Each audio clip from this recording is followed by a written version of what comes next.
Hello students, welcome to Gnan Manjari Vidyapeeth Online Education. I am Abhishek Goswami. I hope that you all are fine and safe at your home. So, in the last lecture we have completed our chapter number 4 and in the today's lecture we will start our chapter number 5. So, name of the chapter is India's Heritage of Science and Technology. So, let's get start our chapter. So first of all, let's see introduction of this chapter. So the discoveries and inventions in the field of science and technology have brought countries of the world closer. So science and technology ये field ऐसा है जिसमें कई सारी discoveries हुई है और inventions हुए हैं और इससे क्या होता है कि पूरा वर्ल्ड एक साथ होके काम करता है like have brought countries of the world closure then cooperation among all the nations has increased, hence new attitude has developed. धीरे धीरे कोऑपरेशन बढ़ता गया नेशंस का, तो इससे एक न्यू एटीट्यूड डेवलप हुआ कि सब एक साथ मिलके काम करेंगे. So countries have become oriented towards peaceful coexistence and world peace. और धीरे धीरे सभी एक साथ मिलके काम करने लगे peaceful coexistence and world peace के लिए सभी इकट्ठा हुए और काम करने लगे. So science means systematic knowledge and technology means the practical utility of systematic knowledge. आपको ये दो वर्ड के मीनिंग याद रखने होंगे like science means systematic knowledge and second technology means the practical utility of systematic knowledge. Science and technology, in spite of being two different words, they are linked to each other.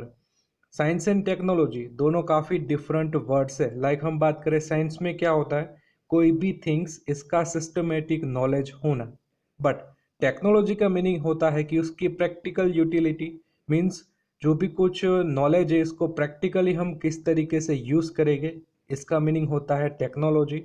सो दोनों different word है but दोनों एक साथ काफ़ी अच्छी तरीके से link होते हैं.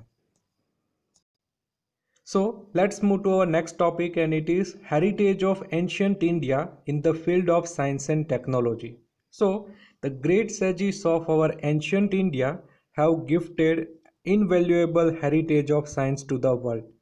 They have made outstanding contribution in the field of metallurgy, chemistry, science of medicine, surgery, mathematics, astronomy, astrology, Vastushastra and physics.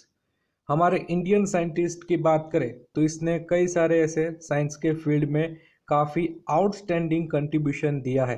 हम बात करें कि in the field of metallurgy then chemistry का field science of medicine surgery mathematics astronomy astrology vastushastra physics ये सभी science की branch में हमारे इंडियन साइंटिस्ट का काफ़ी ज़्यादा कंट्रीब्यूशन देखने को मिलता है. So it is a matter of great pride for us. हमारे लिए एक गौरव की बात है.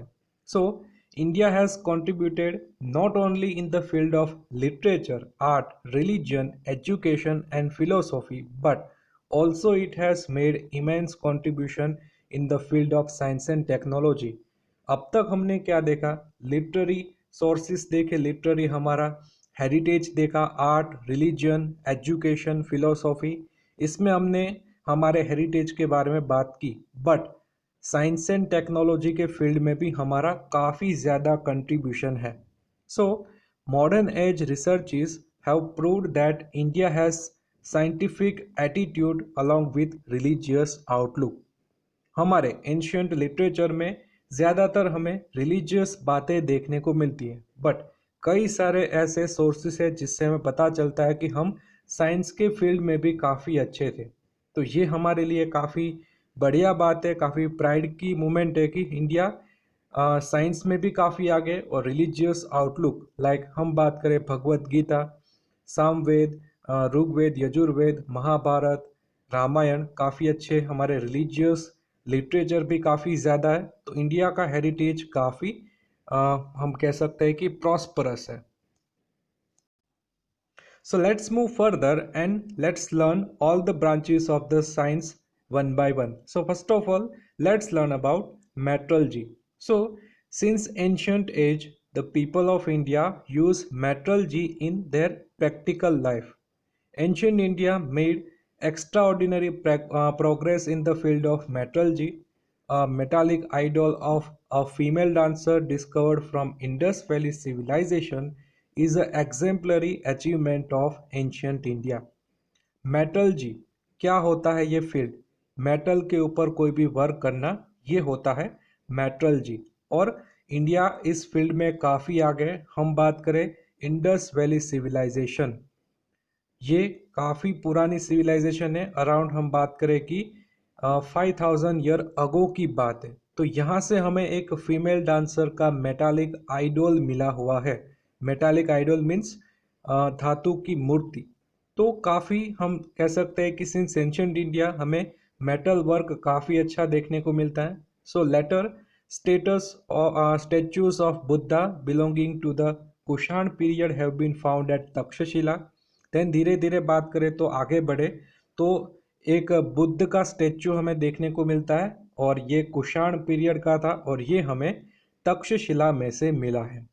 Then in south India during the Chola period numerous metal idols were made. Chola period south India का एक काफ़ी गोल्डन पीरियड हम कह सकते हैं। तो यहाँ से भी हमें कई सारी मूर्तियाँ आइडियल्स मिले हुए हैं। देन हम बात करें statue of Nataraj. A masterpiece is a sculpture is famous all over the world. Statue of Nataraj ये ऑल ओवर वर्ल्ड काफ़ी फेमस है।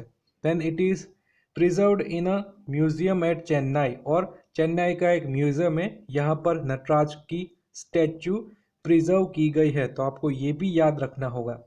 Then another well known metal idol Ram the archer can be seen in the museum. Artistic statues of god and goddess, birds and animals, and betel nut cutters are considered to be best example of metallic art.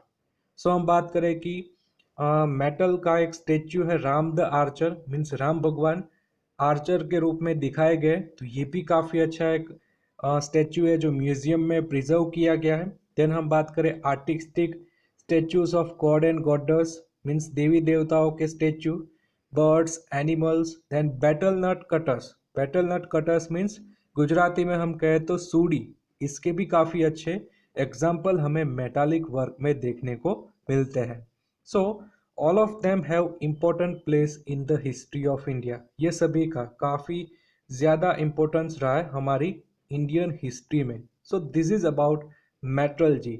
So metallurgy में आपको क्या याद रखना है? First of all female dancer का metallic idol from Indus valley civilization. Then statue of Buddha from Kushan period, it have been found at Taxila, ये point भी आपको याद रखना होगा।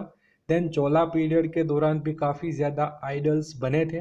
देन स्टेच्यू ऑफ नटराज जो अभी प्रिजर्व देखने को मिलता है इन चेन्नई म्यूजियम। तो आपको ये सभी पॉइंट्स मेटलर्जी में याद रखने होंगे। Then let's move to our second branch, and it is chemistry. So chemistry is an experimental science. This science is very useful for various minerals, plants, seeds for agriculture, making of various metals, or to bring changes in them. It is also useful for making medicine. Science ये हमें, हम बात करें experimental science, ये हमें कहाँ पर use होगा? लाइक मिनरल्स को जानने के लिए, plants, seeds for agriculture, making of various metals. तो ये सभी पॉइंट्स के लिए हमें केमिस्ट्री का नॉलेज होना काफ़ी ज़रूरी है। और कभी कभी मेडिसिन साइंस में भी हमें केमिस्ट्री का नॉलेज काफ़ी यूज़फुल होता है। Then Acharya Nagarjuna, a learned Buddhist of Nalanda University, is known as Acharya in the field of chemistry. You must remember this point, Acharya Nagarjuna, a learned Buddhist Nalanda University, is known as Acharya in the field of chemistry. Then he had written books like Ras Ratnakar, then Arogya Manjari, ये book Acharya Nagarjuna ने लिखी है, like Rasa Ratnakara and Arogya Manjari. Then Acharya Nagarjuna advocated the use of allopathy along with herbal medicines. आचार्य नागार्जुन ने ये भी बताया है कि एलोपैथी का यूज हम हर्बल मेडिसिन्स के साथ भी कर सकते हैं. Then it is believed that the use of mercury ash as a medicine was initiated by him. सबसे पहले मरकरी की ऐश का मेडिसिन के रूप में यूज करना ये भी आचार्य नागार्जुन ने हमें बताया था. Then Nalanda university had its own school of chemistry and furnace for study and research. तो नालंदा यूनिवर्सिटी से काफ़ी अच्छा रिलेशन हम कह सकते हैं नागार्जुन का है. लाइक ये यहाँ पर पढ़ते भी थे और बाद में रिसर्च का काम भी यहाँ पर करते थे. Then the description of main rus, uprus, 10 types of poisons as well as various types of salts and ash of minerals is seen in the chemistry. So आचार्य नागार्जुन ने काफ़ी ज़्यादा डिस्क्रिप्शन हमें दिया है. लाइक रस के बारे में, उपरस के बारे में, 10 types of poisons, then types of salts, ash of minerals, ये सभी के बारे में काफ़ी डीप डिस्क्रिप्शन दिया है और ये हमें केमिस्ट्री के फील्ड में काफ़ी ज़्यादा यूज़ होता है. Then next, the copper statues of Buddha reflect an expert knowledge and skill in the field of chemistry.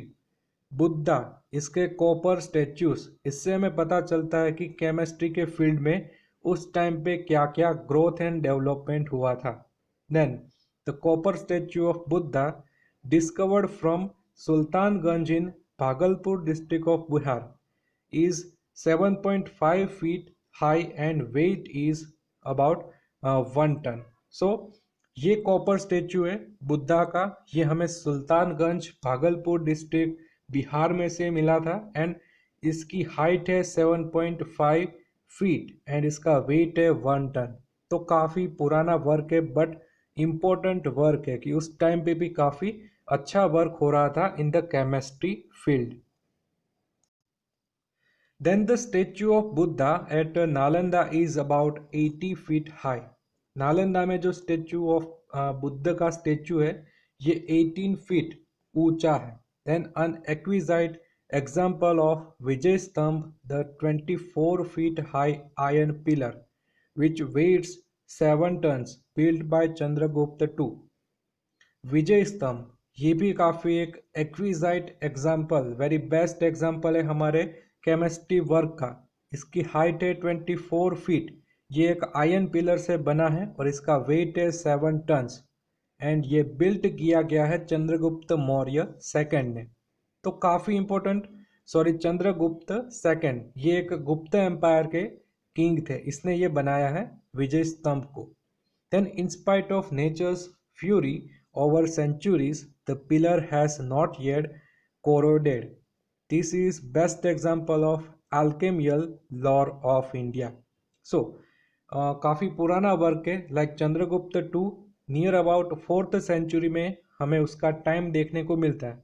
So 4th century से लेकर आज तक काफ़ी ज़्यादा नेचुरल डिज़ास्टर भी आए होंगे बट इससे इस पिलर को कोई फ़र्क नहीं पड़ा.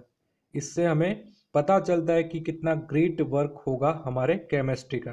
So this is the best example of alchemical lore of India. Then let's move to third branch of the science and it is science of medicine and surgery. Medical field में क्या क्या great achievements है हमारे Indian heritage की. So India attain an unprecedented achievement in the field of medicine and surgery. Since ancient period, Maharshi Charak, Maharshi Sushruta and Vakpat pioneered the Indian medicine science and surgery through their intense research and reached to the greatest height. तो medicine and surgery के field में आपको ये 3 नाम याद रखने होंगे.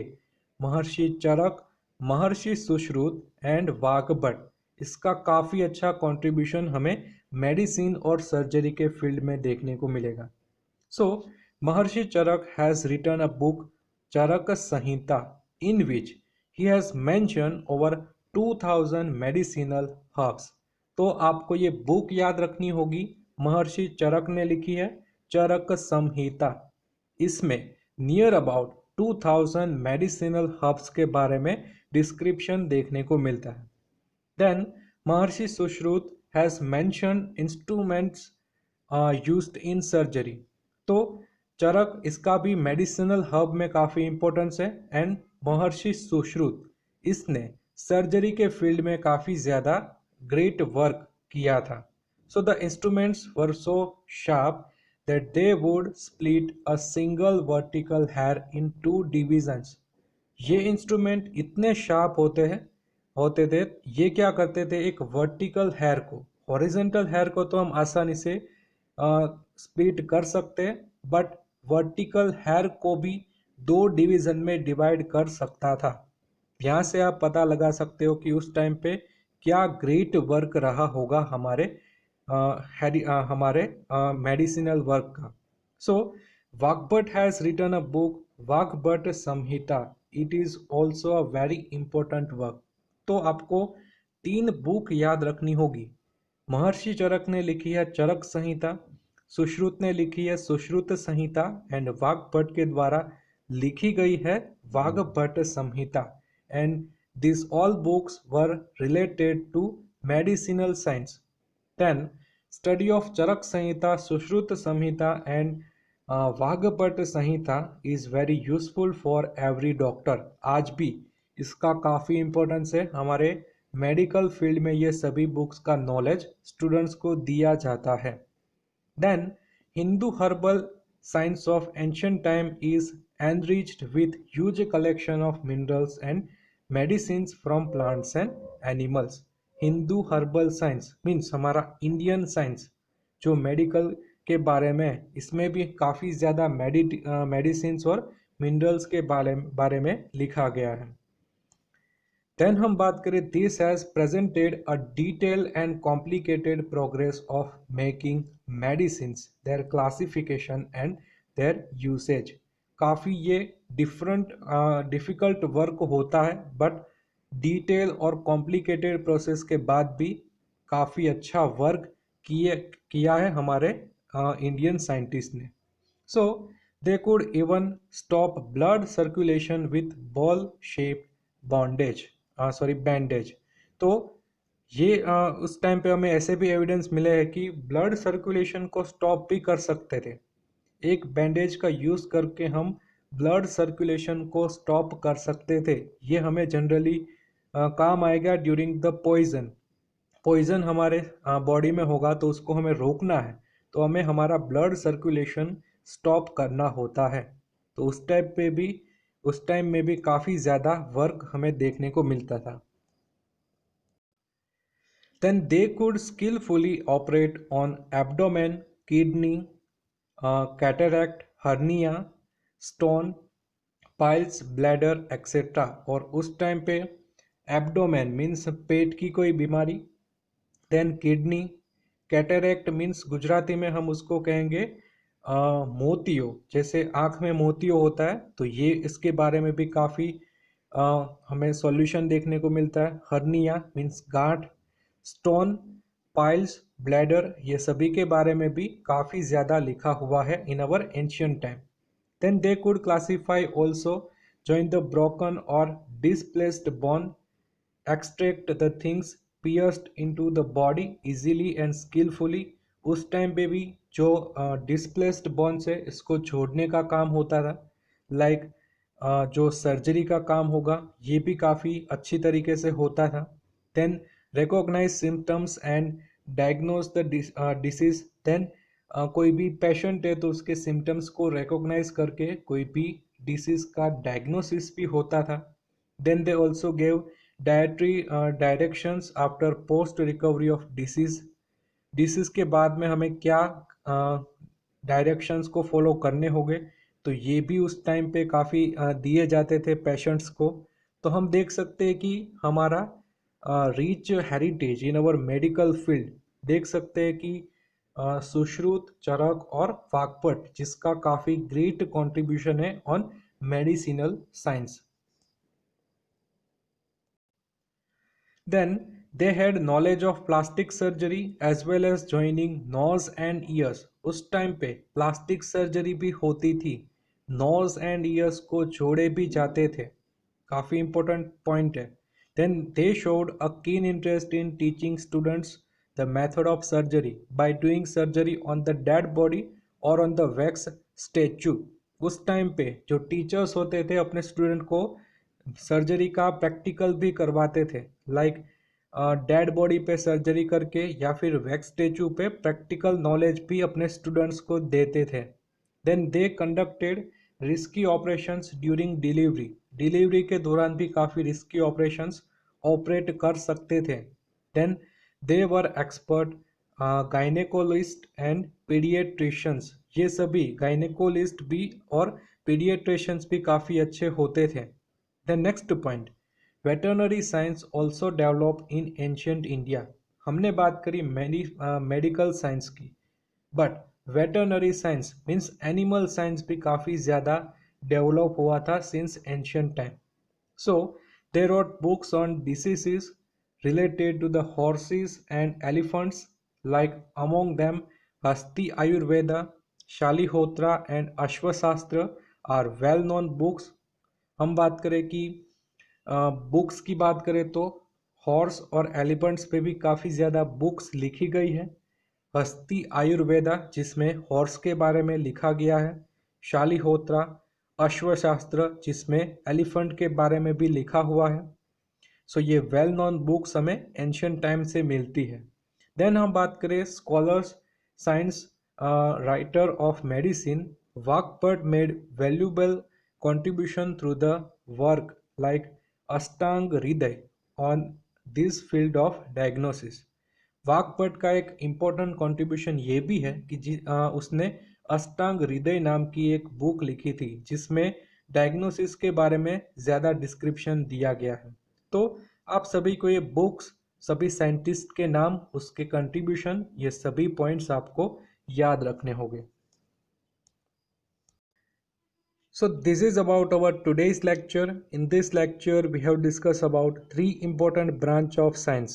Like first of all we have discussed about metallurgy, then we have discussed about chemistry science, and in the last we have discussed about medicinal science. And it all science are very rich source of our Indian heritage. So I hope you understood very well about all the points, all the topics, and if you have any doubts regarding these all the points, you can ask me anytime. So now this is end of the video, and in the next video we will move further in the chapter. So tab tak ke liye stay home, stay safe. Thank you.